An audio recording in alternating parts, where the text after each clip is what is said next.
Hello, and thank you for joining us for episode 52 of the Aviation News Talk podcast, where we bring you general aviation news and hopefully relevant information that you can actually use. Today, we're going to talk in depth about a couple of alternative ways to load an instrument approach when you're getting vectors on an approach and the trade-offs involved.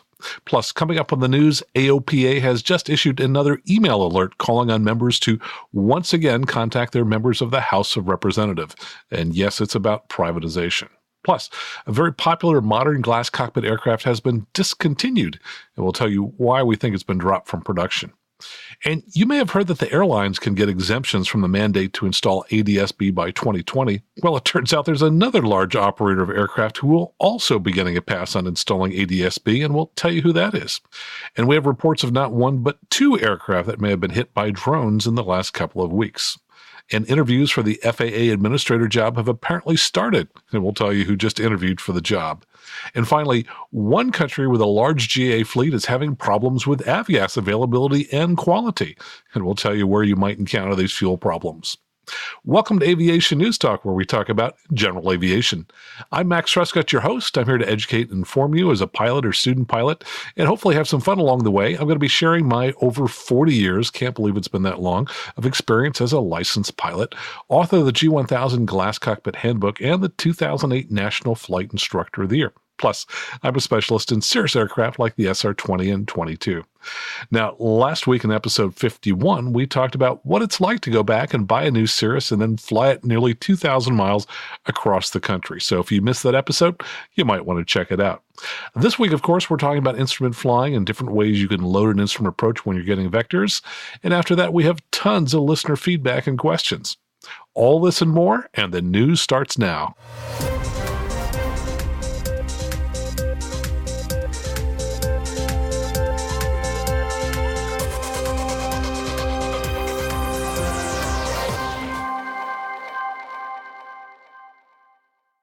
On Sunday, February 25th, I received an email that starts, "Dear Max, I am reaching out tonight to ask once again for your help by calling your congressman in the U.S. House of Representatives to urge him or her to vote no on H.R. 2997, a bill that would hand over our ATC system to the airlines and special interests.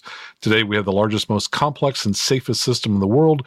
We don't need to turn over to the airlines to control it." And the email goes on, says that now is the time to end this debate and work toward issues that unite us, and encourages me to contact my local congresswoman with her telephone number and email address here. And it concludes, if you have already reached out to your representatives in Congress, thank you. But to win this fight, members of Congress need to keep hearing from you. So please take a few minutes and call and write your representatives now. And it's signed by Mark Baker of AOPA.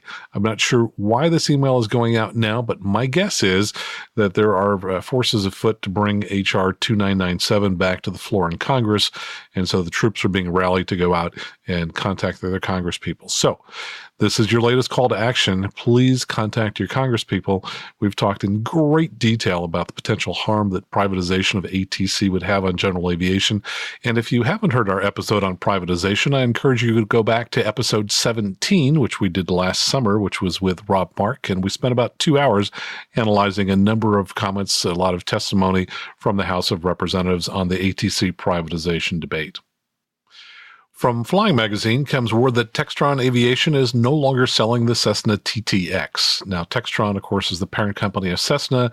They quietly ceased production of the TTX last month, according to a source with knowledge of the company's move, and they no longer advertise it on their website. Now, Cessna produced only 12 of these models in the fourth quarter of 2017, after selling just 31 of them in all of 2016. Now, these numbers, by the way, are small, but they did outpace production of the Beechcraft Bonanza, which is Textron's other low-wing high-performance piston single. If you're not familiar with what the TTX is, you can be forgiven because it's had a lot of names. It started life in 2004 as the Columbia 300, which itself grew from the Lancer ES kit airplane, and the 300 was the certificated version of that kit. Columbia also built the glass panel-equipped 350 and turbocharged 400 before the company entered bankruptcy, and Cessna purchased the designs in 2007. Now, Cessna initially produced both the 350 and the 400, but then focused on just the turbocharged model, changed the name to the Corvallis TT for twin turbocharged, and finally settled on the TTX name. By the way, as I recall, it's also been known as the Cessna 240, so it's gone through a lot of names. Cessna initially moved the production to Chihuahua, Mexico, where they had some parts problems. The humidity caused a delamination of the wing of one of the aircraft and also led to the FAA proposing a fine against them. I don't know if that was ever paid, but it was quite a large fine, over $1 million, as I recall. Now, unfortunately, the airplane was never a strong seller for Cessna. They did have a flight into known icing package introduced to it in 2012, and they made some other improvements as well that made it, according to Flying Magazine, a worthy competitor to the Cirrus SR-22, the best-selling piston single in the world. Well, here are my thoughts. I was factory trained back in the Columbia factory in Bend, Oregon in 2006, and at that time, I really felt the Columbia 400 was superior to the Cirrus, both in terms of fit and finish, their paint schemes. I love the lightly balanced controls. And of course, it was also nice that it had speed brakes for pilots who occasionally forgot to slow up in time. So in addition to being factory trained, I taught at some of the weekend pilot proficiency programs for Columbia and Cessna aircraft. Those were called CART, the Cessna Advanced something, another recurrent training program. I think one of the big problems that happened was just prior to 2006, there was a hailstorm which caught about 50 of these aircraft out in the open at Bend, Oregon, and there was a lot of monies that unfortunately had to be spent repairing these aircraft. Those aircraft were sitting outside waiting for the Garmin G1000 avionics to be delivered from Garmin. Also, many pilots who compared this aircraft with the Cirrus SR-22 may have preferred the Columbia 400, but often the spouse would say, I want the one with a parachute. Frankly, I think the Columbia 400 would have sold at least twice as many aircraft if they had included a parachute. The other problem was that the Columbia 400, or the TTX, was really an orphan product at Cessna. It was really the only composite airplane in just a field of metal airplanes. And then over the last 10 years, each year Cirrus improved their aircraft every year, and eventually their fit and finish really became superior to that on the Columbia. Whereas over that 10-year period of time, the only thing that was added to the Columbia and later the TTX was FAA. So unfortunately, the Columbia just never kept up with Cirrus, which really went past it. So personally, I'm a little bit sad because I really love that aircraft. Though it does bring back to mind a conversation I had last fall with one of our podcast listeners who was considering buying the TTX versus the Cirrus, and ultimately I think he did decide to buy a TTX. One of the comments I made to him was that the sales volumes were about 10 to 1 different, and he didn't seem to think that was an issue.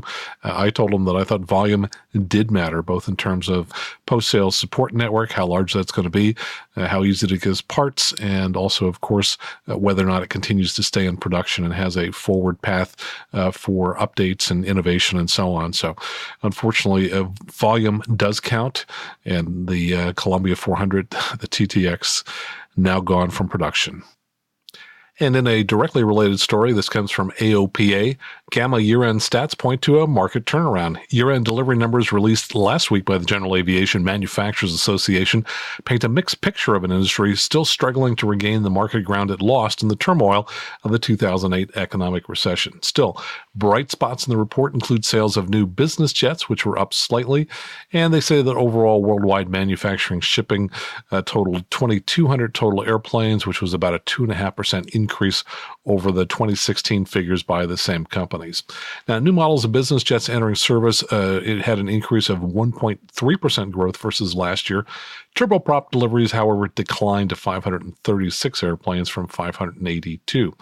And they say that piston airplane shipments showed strength, gaining 6.5% to over 1,000 units for last year. Now, here's a sampling. Piper Aircraft shipped 155 units, up from 127 back in 2016. And Diamond shipped 137 units versus the prior year 132. And Cirrus shipped 377 aircraft compared with 320, more than 50 aircraft increase. Plus, the Cirrus Vision Jet went from 3 units being shipped the prior year to 22 last year, driving a billing increase for Cirrus of an additional $80 million. Also, the avionics sector exceeded $2.3 billion, which was up almost 3%, and that's the first year-to-year growth in avionics since 2014. They said a 20% increase in retrofit sales led the way, and I'm guessing ADS-B has something to do with that as well. And here's a story over the weekend from Axios, AXIOS.com. And I'm not familiar with them, so I don't really know how much weight to put on this story. The headline says, exclusive, Trump privately pushing personal pilot to run FAA. What's a little odd is the story next to it said, exclusive, Trump privately talks up executing all big drug dealers. Kind of odd that both headlines started with the same three first words. But anyway, the story says the president's personal pilot is on the administration's short list to head the FAA. Trump has told a number of administrative officials and associates that he wants John Duncan, his long-term personal pilot who flew him around the country on Trump Force One during the campaign, to head the agency, which has a budget in the billions and which oversees all civil aviation in the United States. And the author finished the article by writing, "What I'm hearing, one industry insider equated this to the Seinfeld episode when Cosmo Kramer used his golf caddy as a jury consultant. A senior administration official told me that comparison is completely unfair. The source confirmed Trump recommended Duncan and that he sat for an interview for the Post. The source said he was impressive." Well, I can say that I have met and talked with 3 of the last 4 FAA administrators, 2 of them a couple of times, and the third one just once. All of them very impressive people. The one I haven't met was Michael Huerta, though I spent an entire afternoon with his deputy administrator, Mike Whitaker, when he came out to speak at a safety event I organized here at Moffett Field, and I got to drive him around as we visited a few different facilities here in the Bay Area. Now, these are executive positions that are required to manage more than 10,000 people, budgets of billions of dollars. Yeah, these are pretty high-powered jobs that the typical airline pilot's not going to have the kind of experience with. Now, not to say that there aren't some that probably would do a fine job. My concern, though, is that I think that as Mr. Trump's personal pilot, Mr. Duncan has probably spent a lot of his time flying in and out of the New York City area, and it sounds like he's probably strongly in favor of ATC privatization and letting the airlines reallocate ATC resources to optimize the flow of airlines into and out of the 3 New York metro airports at the expense of the surrounding airports and general aviation in general. I certainly hope I'm wrong. I hope he has a more holistic view of general aviation that includes continuing to give all general aviation unfettered access to all airports. So stay tuned. We'll find out what happens with these interviews. And now we have 2 stories, one from the Washington Post and one from AvWeb, both about separate drone midair collisions. The Washington Post tells us that a helicopter crash landing in South Carolina last week may have been triggered by a civilian drone, which would make it, they say, the first drone-related crash of an aircraft in the United States. They say the incident involved a student pilot and an instructor, both of whom told investigators that a small drone appeared directly in front of them, according to a Charleston Police Department report. The instructor took over the controls and attempted to avoid a collision, and the tail of the helicopter hit a tree or bush, triggering a crash landing. Neither the pilot nor the student were injured, though the helicopter's tail appeared to have significant damage. And the AvWeb story tells us that Canadian authorities are investigating after a Cessna 172 on a training flight suffered about $4,000 in damage after it collided with an airborne object near a British Columbia airport. The aircraft was turning final to land at the nearby Chilliwack Airport when its left wing struck the object, which left blue bits on the wing, according to the flight school owner Kathy Press. She said, "It was definitely man-made." She said, "We're just lucky it didn't go through the windshield." And to that, I will add that a week ago, I was flying the ILS 30 left into San Jose International Airport. And when I was about 6.5 miles out, NorCal Approach called to tell us that there was a drone reported at 2,000 feet at a 5-mile final. Now, at that point, we were at 2,200 feet and less than a minute from the 5-mile final point. Now, I figure I can spot a small airplane that's perhaps 40 feet wide at about 2 miles. And if drone is perhaps a foot wide, I can spot it a little over 200 feet away, which would give me just about a second to see it, recognize it, and avoid it. So obviously, we do have big problems here trying to integrate drones into the national airspace system. From generalaviationnews.com comes a story from ATAC, that's the Aviation Technician Education Council, who's discovered that mechanics are retiring faster than they can be replaced. They say, while new people make up just 2% of the aviation maintenance technician population, or AMT, that 30% of the workforce is at or near retirement age. In the U.S., AMT schools produce about 60% of new mechanics, with the military and on-the-job training accounting for the rest. They say as of mid-November 2017, 2017. Enrollment at all AMT schools was about 17,800 students, but capacity is closer to 34,000 students. They say while filling the pipeline from school to job is important, results from an ATEC survey also reiterate the need for aviation to retain the graduates that schools produce. School officials estimate that 20% of graduates pursue careers outside of aviation, and only 60% elect to take the FAA test for mechanic certification. The report also notes that one method of attracting more mechanics is to recruit more females. The FAA Airman database includes 286,000 certificated mechanics, but females make up just 2.3% of the workforce, though that's up from 1.7% in 2001. Another notable finding, the average age of an FAA mechanic is 51 years, with 27% of the mechanic population at age 64 and above. And I would just put a shout out for Gavilan College in Gilroy, California. I talked with folks there, and it was surprising how inexpensive the tuition there is. So if you're looking to get a career in aviation mechanics, consider Gavilan, GAVILAN.edu. And from Aviation Week in Space Technology comes a story that not only are you and I required to comply with a DSP mandate and the airlines exempt to some extent, but guess what? So's the military.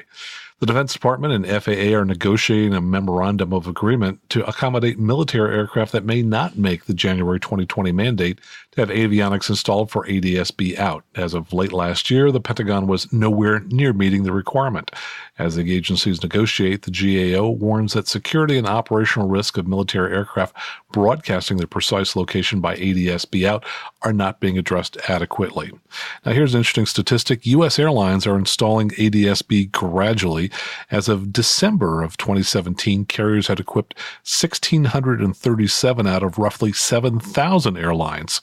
For the Defense Department, excluding unmanned aircraft systems, the military has 13,231 aircraft spread across the services. According to Aviation Week Intelligence Network, the Air Force operates about 5,000 aircraft, the Army about 4,200, the Navy 2,600, and the Marine Corps about 1,300.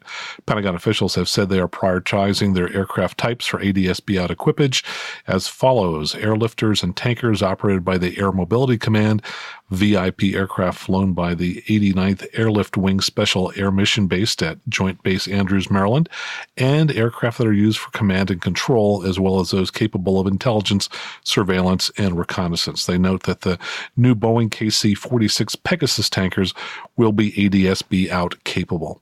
So it looks like not everybody is going to have to be ready with ADS-B by 2020. However, guess what? I keep hearing from the FAA that GA is still going to be held to that date. In international news, this comes from flyer.co.uk. The UK Civil Aviation Authority, the CAA, has issued a warning to private pilots to check that they have a current license to fly after the April 8, 2018 deadline. From that day, pilots flying any aircraft with EASA, the European Aviation Safety Agency airworthiness certification, will need an EASA license wherever they fly. EASA aircraft include types such as the PA-28, Cessna 172, and R-22s. The CAA has made clear that any pilot who does not have a valid EASA PPL or LAPL will not be able to legally fly these aircraft after the April deadline, even in the UK. They say that pilots of EASA aircraft need an EASA license after April 8th, and they say that national PPLs can only fly Annex 2 aircraft after that deadline. Now, Annex 2 aircraft include microlights, ex-military vintage, and kit-built aircraft, and pilots who are only interested in flying these aircraft will not need to convert. Glider and balloon pilots should have 2 more years to convert. They say the deadline is the culmination of a 6-year process to switch all flight crew licenses, both commercial and private, from domestic versions issued by national regulators such as the CAA to EU-wide equivalents issued by the European Aviation Safety Agency. The CAA points out that the conversion deadline will not be affected by the UK Brexit negotiations. For the foreseeable future, any pilot who wants to fly an EASA aircraft must have an EASA license after April 8th, 2018. And finally, From copanational.org, that's the Canadian Owners and Pilots Association, comes a story that Imperial Oil is making progress on locating and identifying out-of-spec aviation gasoline that was delivered to airports and FBOs in Western Canada, Eastern Ontario, and in the United States between December 28th and February 13th.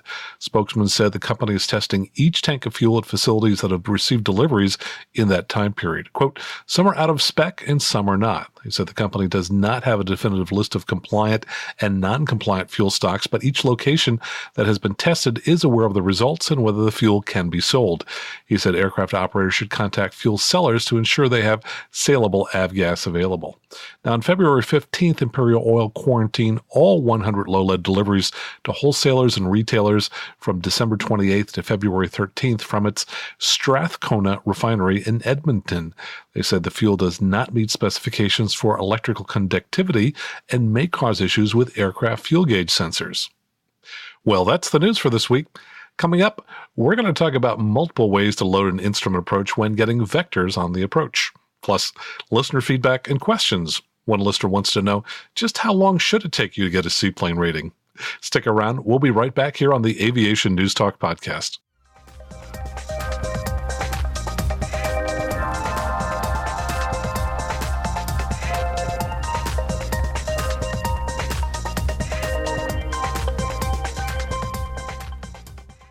And we're back. Hey, before we talk about the different ways you can load an instrument approach while getting vectors from ATC, let me give you a couple of quick updates. First, I have been sick for the last week. I had a cold that kept me out of the sky for a full week, but I'm finally feeling better. And I went flying today for the first time in a week, and it was good to get back up in the sky. All I can say is when you're not feeling well, make sure you're close to 100% before you go flying. And that's not going to be when you feel well enough to drive a car. That's probably a couple of days after you feel well enough to get behind the wheel again. And I want to thank everybody who sent me comments about our show last week, where I interviewed Chuck Price about our trip to Cirrus and flying a new SR-22T from Knoxville back to California. Now, I think there were 4 or 5 different people who emailed and asked if I had filed a NASA ASRS form related to the incident where we accidentally landed at one airport without a landing clearance. And the answer, sadly, is no. I had planned to, but I got really busy and didn't do it. Now, one person wanted to know why I would even disclose on this podcast that I made that mistake. And I'll say that there are probably a couple of reasons.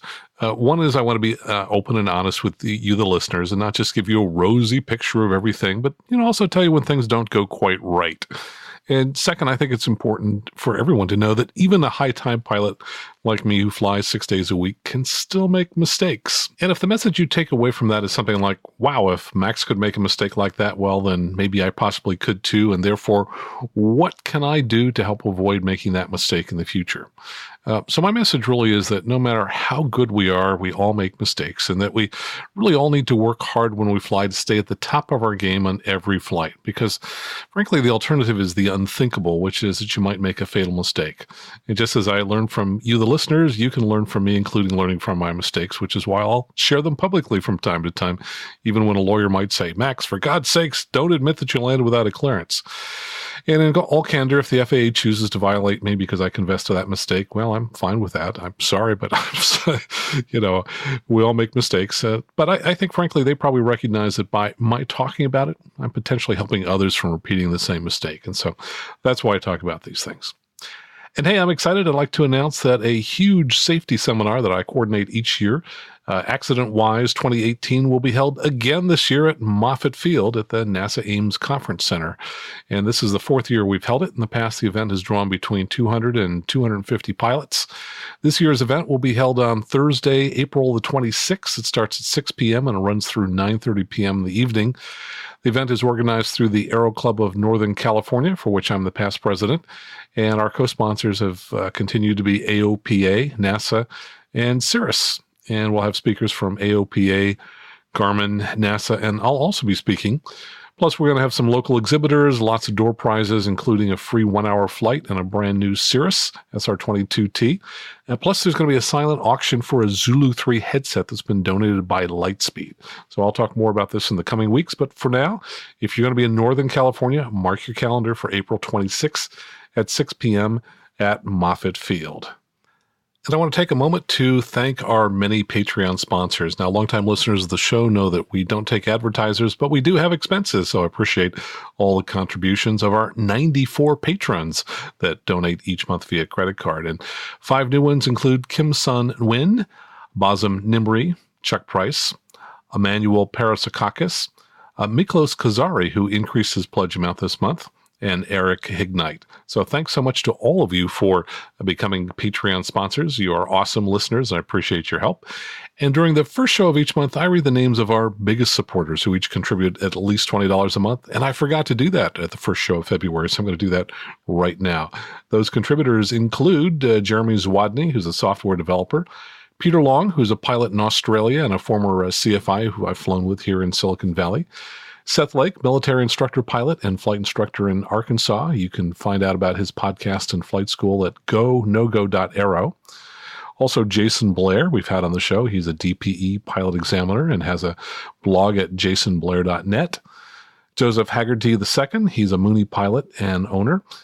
Michael Rogers, Cirrus owner and pilot in Southern California. Michael Spain, student pilot in Oklahoma, who's thinking about buying a Cirrus.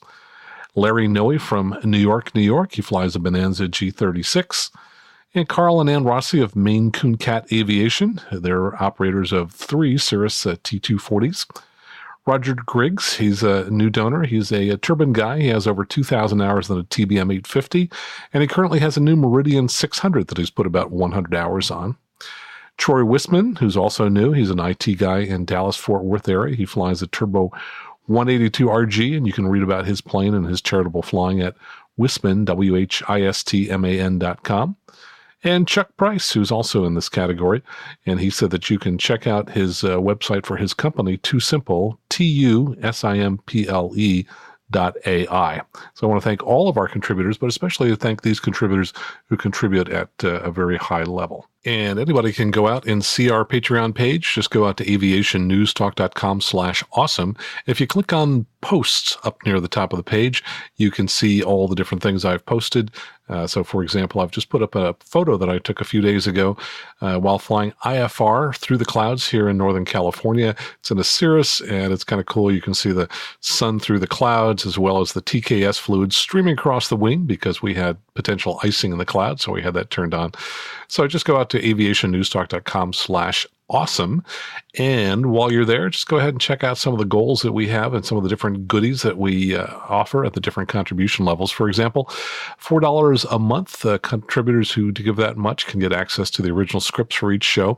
And at the $8 a month level and above, donors can see the news stories that I've cut because I didn't have room for them in the show. So, for example, this week we have 6 news stories that didn't make it into our news segment here on Aviation News Talk. Just go out to aviationnewstalk.com/awesome and become an awesome supporter of the show. And now stick around because we'll be back in 7 seconds to talk about a couple of different alternate ways to load an instrument approach when flying with vectors and the trade-offs involved, right here on the Aviation News Talk podcast.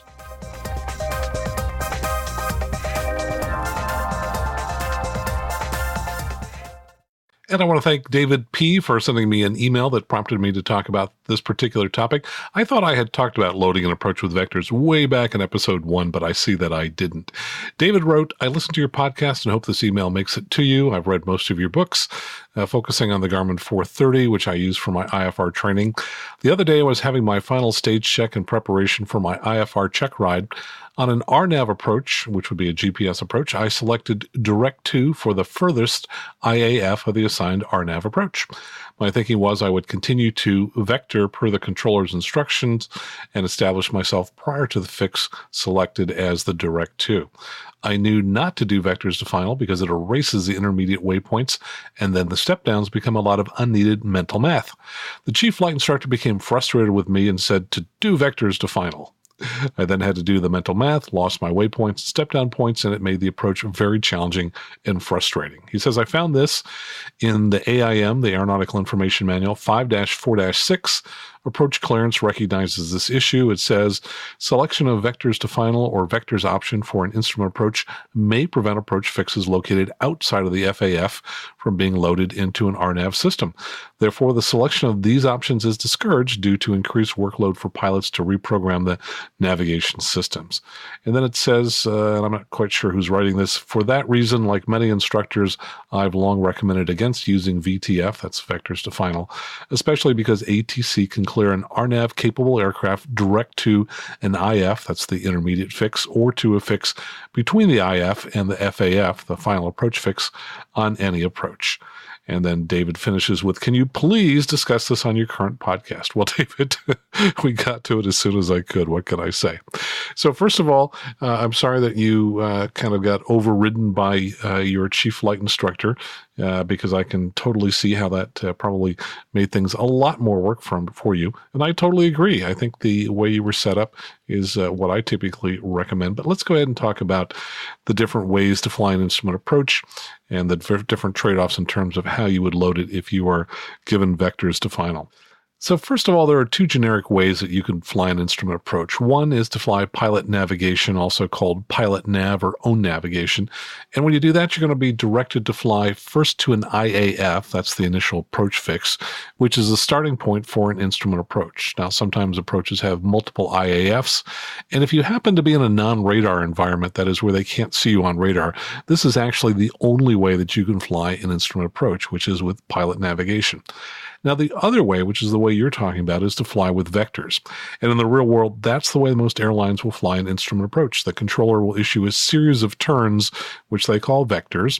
And ultimately, that series of turns results in an aircraft joining an instrument approach at an angle less than 30 degrees somewhere along the approach.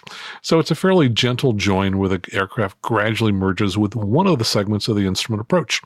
And generally, that join occurs somewhere inside the IAF, or in other words, it joins at a point that's closer to the airport than the IAF, and that can shorten the distance an aircraft needs to fly an instrument approach. By the way, there's actually a third way you can fly an instrument approach, which allows you to, under some conditions, fly directly to the IF or the intermediate fix, which is generally the next one you'd come to after an IAF. And once you're cleared direct to the IAF, a pilot then can follow the instrument approach on his own. But your question is more about flying an approach with vectors, so I'm not going to discuss this particular corner case. So to review, a pilot can fly an instrument approach via ONAV by flying to an IAF, or by flying an approach via vectors. Now, let's talk about where the wrinkle comes in, which is with the modern GPS receivers that have been around now for more than 20 years that pilots usually use to fly instrument approaches these days. Now, these generally allow you to fly just about any kind of instrument approach, including an ILS, a VOR, GPS, and so on. Probably the most common example would be the Garmin 430 and the Garmin 530, of which there were more than 100,000 of these units sold since 1997. So to load an approach is relatively simple, though the choices a pilot has to make when loading the approach can be a little confusing, especially if you're planning to fly the approach with vectors given by a controller. So when loading an approach, there comes a point in the process where you must choose one of the following. Either you choose one of the IAFs for the approach, or you choose the word vectors, and then you hit enter and continue loading the approach. And indeed, if you're flying via ONAV to an IAF, then indeed what you want to do is choose the IAF that you plan to fly to start the approach and load that name of the IAF into the GPS receiver as part of loading the approach, which is fairly simple and straightforward. So if you're flying an approach by getting vectors from a controller, though, you might think, well, of course, you should choose vectors when you're loading the approach. Now, actually, you can do that, and it will work much of the time. However, it's not always the best way to load an approach if you're getting vectors from a controller. Here's the problem with loading an approach with vectors in some GPSs, and the Garmin 430 is a great example. Historically, when you loaded an approach with vectors, most of the waypoints associated with the approach dropped off the moving map of the Garmin 430, and you were left with just 2 points being displayed, the final approach fix and the missed approach point. Now, for non-instrument pilots, the missed approach point in an instrument approach is the last point that you'll pass over just before you land. And the final approach fix is the next to the last waypoint in the instrument approach. So just to review from start to finish, a pilot would start potentially at the IAF, the initial approach fix, and then fly to the IF, the intermediate fix, then to the FAF, the final approach fix, and then to the missed approach point. Now, when you're flying with vectors, having just those last 2 points displayed because you loaded with vectors is all you really need if you're flying over relatively flat terrain. And by the way, I would hasten to point out that Garmin is located in Kansas, and Kansas is arguably one of the flatter states in the United States. So I think the engineers there can be forgiven if they originally felt that they only needed to show the last 2 points when flying an approach to vectors, because indeed, if you're over flat land as you're being vectored, you can safely stay at the same altitude until you reach the final approach fix, where you would then start your descent down to the minimum altitude permitted on that approach. However, if you're like me and you're flying in hilly country or mountainous, you're going to be flying an approach with multiple step downs on the approach, and it becomes very difficult to figure out if the controller is vectoring you at a safe altitude if you can only see the last 2 waypoints of the approach on your moving map. And to be fair, gradually over time, Garmin has added some additional points on some instrument approaches so that you will in fact see more than just those 2 waypoints when flying vectors to these approaches. Now, a great example is the Localizer runway 28 left approach at the Monterey Regional Airport on the Monterey Bay in Central California. Now, that approach comes in over the mountains, and those mountains rise to over 5,000 feet. And there's a series of 5 step downs to get down to the minimums for the approach. And by the way, I'll go ahead and post this chart on the Patreon page at aviationnewstalk.com/awesome so you can see the approach. But let me describe it. There is first a combined IAF/IF with a 1-minute holding pattern at 6,100 feet. From there, a pilot would descend to 5,300 feet until they reach a YTUD, and then you would descend to 4,600 feet until reaching Rodney, the final approach fix. From there, you would drop to 4,100 feet at Whisman, and then finally 3,200 feet at Zilku, and then finally you would drop to the minimum descent altitude of 18,060 feet. Now, it's been a while since I've flown this approach with a Garmin 430, but I remember now that there are at least 3 waypoints described, not the minimum 2 waypoints displayed that you would normally get when you load an approach with vectors. But here's the problem. Imagine I'm receiving vectors from ATC, and I've loaded this approach with vectors, and I can just see the last 3 waypoints. Now imagine that I'm being vectored at 5,000 feet, but I can't see Charlie, YTUD, or Rodney on my moving map. So as I'm being vectored onto the approach, it won't be obvious to me whether the controller is bringing me inside or outside of YTUD. And if I'm a properly paranoid pilot who always tries to verify that ATC has me at a safe altitude, I really need to know if I'm inside or outside of YTUD. Because if I'm inside of YTUD at 5,000 feet, I know I'm at a safe altitude because the minimum altitude for that segment is 4,600 feet. But if I'm being brought in at 5,000 feet outside of YTUD, the minimum safe altitude is either 5,300 feet or 6,000 feet, depending upon how far outside YTUD the controller is vectoring me onto the approach. So if I can't verify my location on the moving map because I loaded the approach with vectors, I'm going to be a pretty nervous pilot. And I might in fact be asking the controller what the MVA is, the minimum vectoring altitude in this particular area. Now, there is a way to know my distance out on the approach, but it's a lot more work than just glancing up at the screen and seeing the names of the waypoints on the map, which I would see if I had loaded it with an IAF. When I load an approach with vectors, most Garmin receivers will give me the distance to the FAF, the final approach fix. But now I'm going to have to do a little math. I need to look on my chart and find the distances for each of the segments. So, for example, Rodney is the FAF, and the segment from YTUD to Rodney is 3.1 miles long. So if my distance to Rodney displayed on the Garmin is more than 3.1 miles, now I know I'm outside of YTUD and that I need to be at 5,300 feet or above. And the segment before that, from Charlie to YTUD, is 2.9 miles long. So if I'm more than 6 miles away from Rodney, I'm outside of Charlie, and now I know I need to be at least at 6,000 feet. But you can see the additional mental math that this creates, which was what David was referring to in his email. So now you can see that loading an approach with vectors creates some problems, as not all the waypoints are displayed on most GPS receivers. And the common workaround has been to instead load the approach with an IAF, even though the controller is giving you vectors to the approach. Now that's a little counterintuitive, but if you load an approach with an IAF, you will get much more information on the moving map in your flight plan than if you load the approach with vectors. So when I'm flying with vectors to an approach, here's what I do. I look on the chart for an IAF that would produce the longest, straightest path to the airport and doesn't include a procedure turn. Then I load the approach with an IAF, even though I'm being given vectors to the approach. Now that does two things for me. First, it puts all of the waypoints for the approach on the moving map, so I can clearly see where I am relative to each of the waypoints. Plus, I'll now clearly see the distances listed for each leg of the approach, so I no longer have to do all this math trying to calculate my distance from the final approach fix to figure out which fix I'm inside or outside of on the approach. And then I wait to see exactly where along the approach the controller looks like he's going to be bringing me in. Now, I won't always know immediately where that is, but over time it'll become clear if, for example, he's going to bring me onto the approach somewhere between Yeetud and Rodney or perhaps further out. And once I can see that he's bringing me onto a particular segment, in this case where the minimum altitude is 4,600, I then know that I'm safe if he has me at 5,000 feet.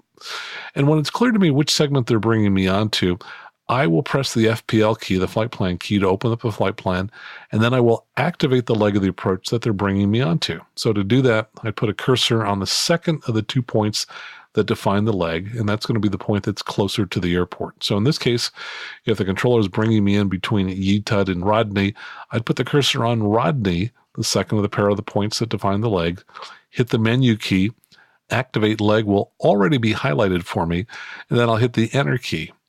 This now makes that leg of the approach magenta on the moving map, and I can now get the autopilot to intercept that leg for me and then have the autopilot continue to fly the approach from that point on. So, in summary, if I'm flying over flat country and I'm getting vectors to an approach, I'll load the approach with vectors. But if I'm in mountainous terrain or I have an approach with a lot of step-down points, I'll load the approach with an IAF instead of vectors so that I can force the GPS to display all of the waypoints on the moving map. Then, as I figure out where the controller is bringing me in, I'll activate that leg of the approach that the controller is vectoring me toward. Now, there is one exception to all of this, and that's when I'm flying an approach in a Cirrus perspective, which would be Cirrus aircraft built since about middle of 2008. The perspective has a slightly different algorithm so that when you load an approach with vectors, you actually get almost all the points on the approach displayed on the moving map. So that solves the problem of knowing where you are relative to the waypoints that wouldn't otherwise be displayed on some GPS systems. However, there's still one gotcha, and that is that even in the perspective, it still displays the distance to the final approach fix and not to any of the fixes that might still be between you and the final approach fix. Now, this can be very misleading to pilots who glance up and think that that distance displayed is to the fix in front of them, when in fact it might be to a couple fixes further down to the FAF. So, Dave, I hope that helps. Thanks so much for asking your question. Now, we've got lots of listener feedback and questions coming up, so stick around. One listener wants to know more about getting a seaplane rating. We'll be right back.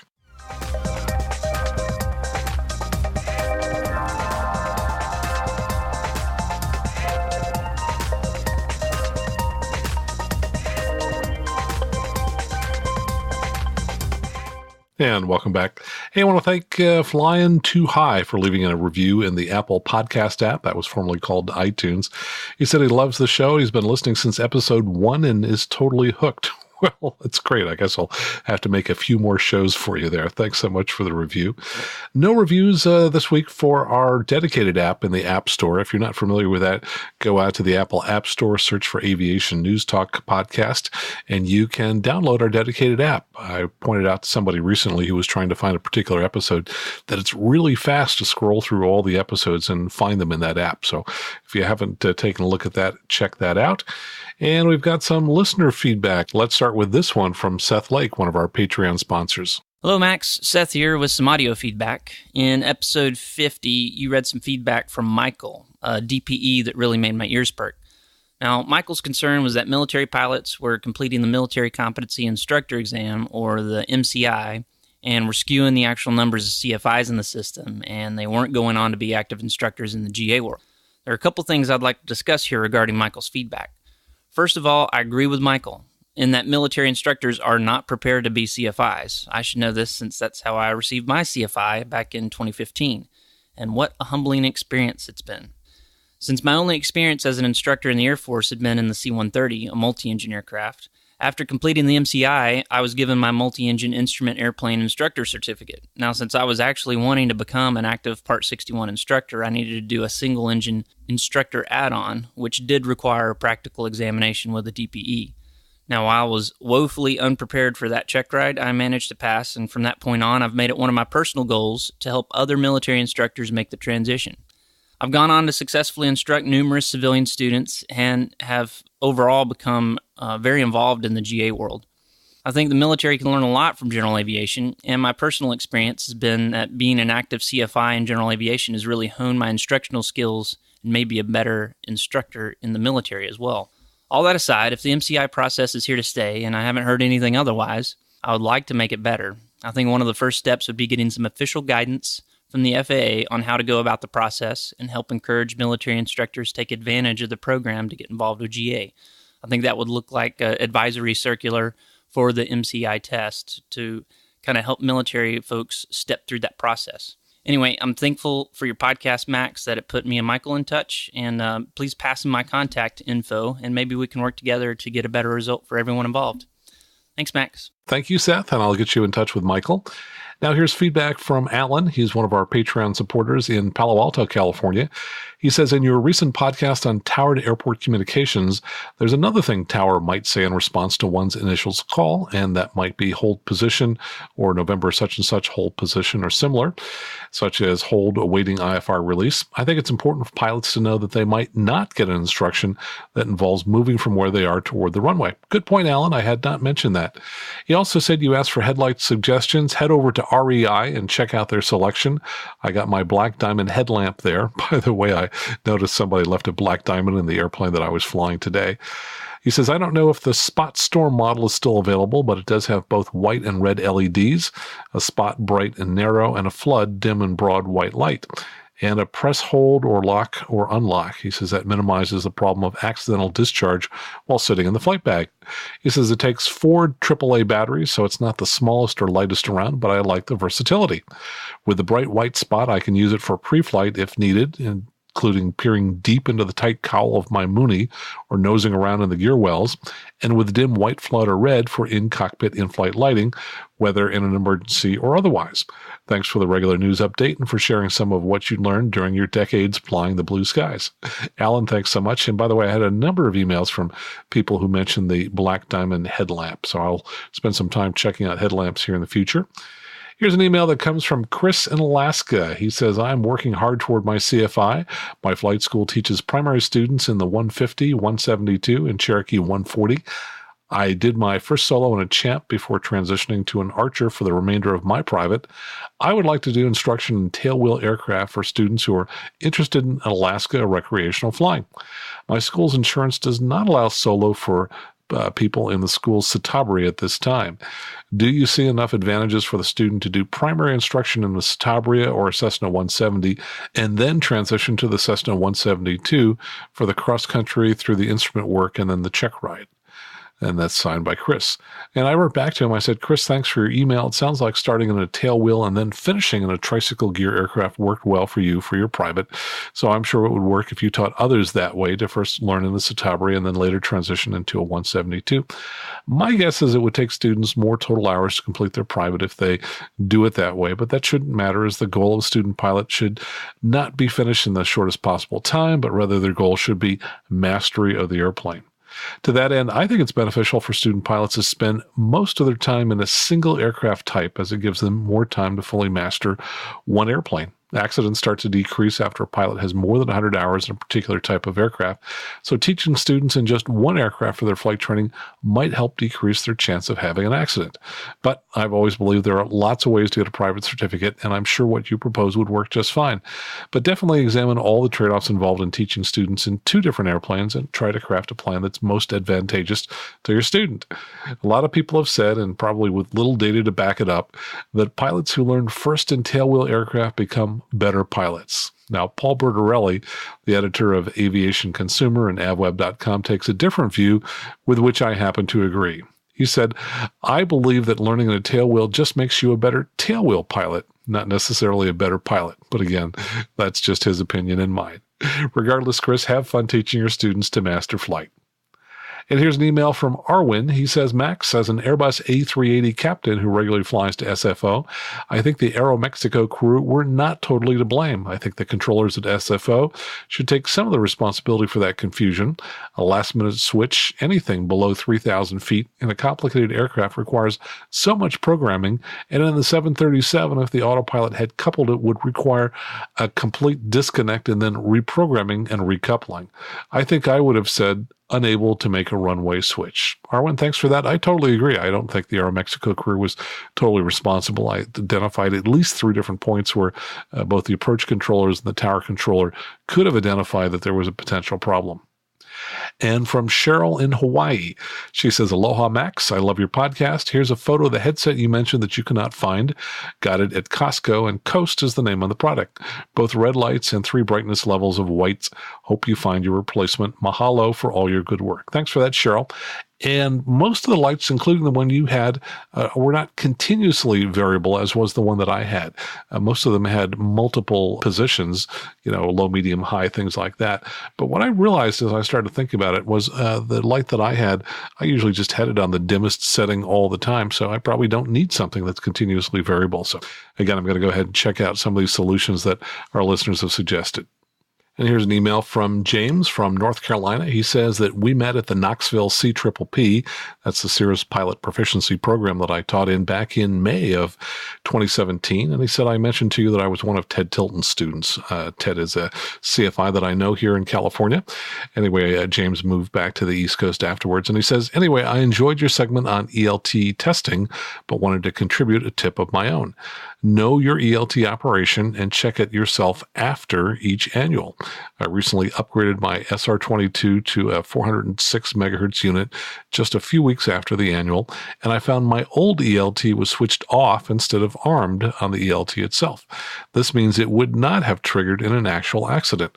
The only way to identify this is to open the inspection panel and physically check the ELT in the tail, something I think everyone should learn how to do. That's a great tip. Thanks so much for sending that along, James. And here's an email from Daniel in Sunnyvale, California. He says, hey, Max, here's a link related to your recent ELT podcast that you may want to share with listeners, or at least mention the differences in accuracy on the show as the numbers are staggering. And I'll post this link on the Patreon page, but here's one of the key differences that it mentions. It says that if you're using a 406 megahertz ELT, in terms of locating the target, they say that the initial accuracy limits the search area down to about 25 square miles. However, if you're using a 121.5 megahertz, the older version of ELT, the initial position uncertainty results in a 500 square nautical mile search area, which will be 20 times greater. So that in itself is a huge advantage. Daniel continues, I think we as renters should also encourage our flight schools to publish what ELT equipment each plane in the fleet has, and if possible, to upgrade them all to 406 megahertz. If the owners choose not to, we can vote with our rental dollars and choose other aircraft too. Thanks for your email, Daniel. Now let's take a listener question. Hello, Max. This is Sam. My question is, for a 50-hour-year private pilot, what do you think about getting a seaplane rating when I've been looking at some of these seaplane bases around the area where I live, where they offer a 1-week training? Do you feel that's too short, too long? I'd like to get your input on that. It would be more of like a bucket list item for myself. Thank you for your podcast. Love the information that you put out. Yeah, that's Sam in Georgia. Sam, thanks so much for taking the time to record your question. Anybody else who wants to record a question, just go out to aviationnewstalk.com, click on listener questions at the top of the page, and you can record it using your smartphone. Sam, to answer your question, I'm glad I listened carefully because when I first heard it, I thought you said for a private pilot with 50 hours of experience. And only after I read it back a second time did I realize you said for a 50-hour per year private pilot. So let me answer it the way I first thought you said it, which would be if a private pilot has just gotten their private and they have 50, 60, 70 hours, I would say the first thing you don't want to do is run out and get your seaplane rating. You probably want to continue to get experience as a land pilot, get at least 100 hours, maybe 130 or more hours before you go off and do a seaplane rating. Of course, that's not what you ask. You said for somebody who gets 50 hours per year as a private pilot. Now, I think that's a great amount of time. If you can fly 50 hours a year, you're doing really well. You're probably flying a little bit more than the average private pilot. So you could run off at any time and go get your seaplane rating. I would say that a week-long seaplane rating course is probably a little bit longer than the average that I have seen. I have seen them as short as probably about 3 days. But here's the key thing to know about getting your seaplane rating. First, it is one heck of a lot of fun. I encourage anybody to go out and do that. I've got hundreds of hours of seaplane time, and I've also taught in seaplanes, and I think they're just about as much fun as you can have in an airplane. But when you get your seaplane rating, you may walk away after your check ride with only 6, 7, 8 hours of total time. And while that's enough to get the rating, it's not enough to make you truly competent as a seaplane pilot. And it's probably not enough for you to get insured in a seaplane if you were to go out and buy a seaplane. Most insurers are going to want to make sure you have a little bit more experience than that. So yes, definitely go get a seaplane rating sometime. You will have a great time, and you will actually be able to do some decent landings. But you'll want to get more experience than that if you decide to actually buy a seaplane and try and rent a seaplane. So the last I looked, there were only maybe about 3 places in the entire country that would rent a seaplane to somebody who had a seaplane license. So thanks again, Sam. Appreciate your question. And with that, let me encourage you to listen to bloopers at the end of the show. But in the meantime, let me ask for your help. Please take a minute to think of 1 or 2 people you know that might enjoy this show, and then contact them later today and tell them how to find the podcast. And if they're not familiar with how to download podcasts, just send them out to the Apple App Store, have them download our dedicated Aviation News Talk podcast app. And if you think that someday you might be interested in buying a new or slightly used Cirrus, please contact me now so I can help arrange a free demo flight for you if you're considering a new Cirrus, and to help you understand the many factors, not all of which are obvious, about the differences between buying a new and a slightly used Cirrus. I specialize in the Cirrus and work with people around the country. Until next time, fly safely, have fun, and keep the blue side up.